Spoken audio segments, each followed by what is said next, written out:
Okay, we're back. Part 2. I don't have any of it tacked together. I just got it slip fit and bolted down tight.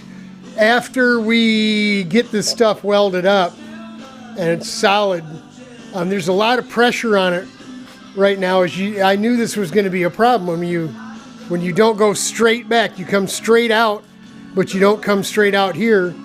It actually wants to sit way out here, you know. So that's why these tubes don't look perfectly aligned. That round stock inside there is under stress, right, with the tubes being pushed in. So once we get it, we'll push them around. You can move them. We'll move it a little bit and tack it, make sure it's all straight. We'll use straight edge here, make sure that we're straight across, because it's just jammed together right now.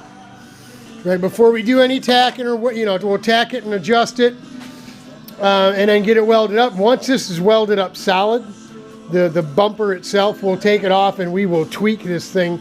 We'll put a lever on here and tweak this a little bit, because we certainly don't want. I mean, this one was bolted up tight. This side was probably the inside edge of it was out here.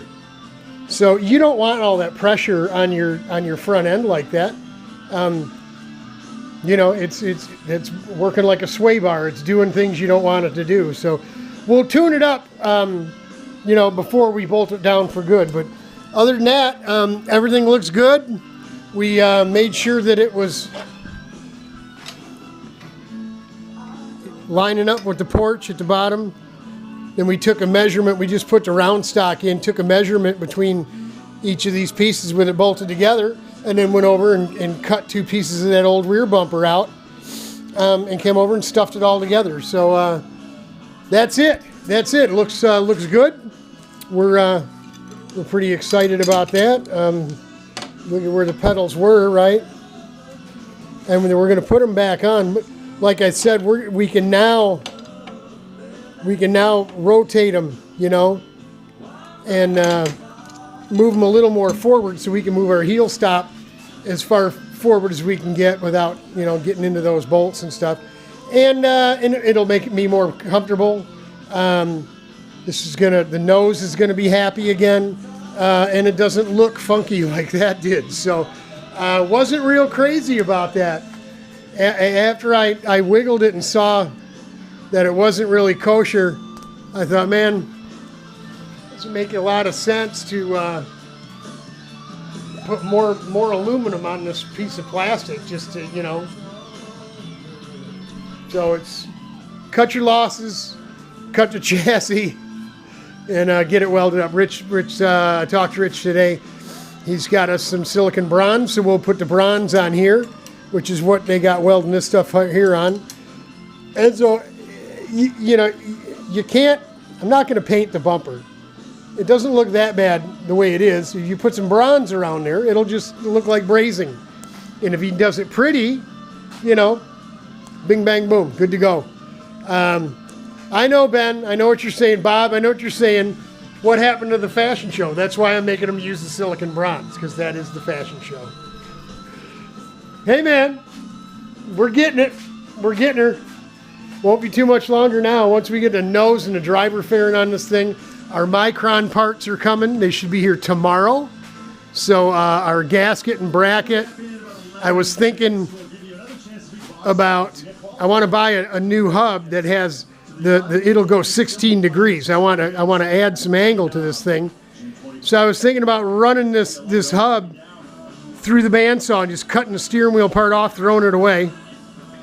We can move this down, put the new hub on for the steering wheel, and then we can locate this thing wherever we want and then pin it, right? So we can move our clutch all the way down to here with the steering wheel straight ahead.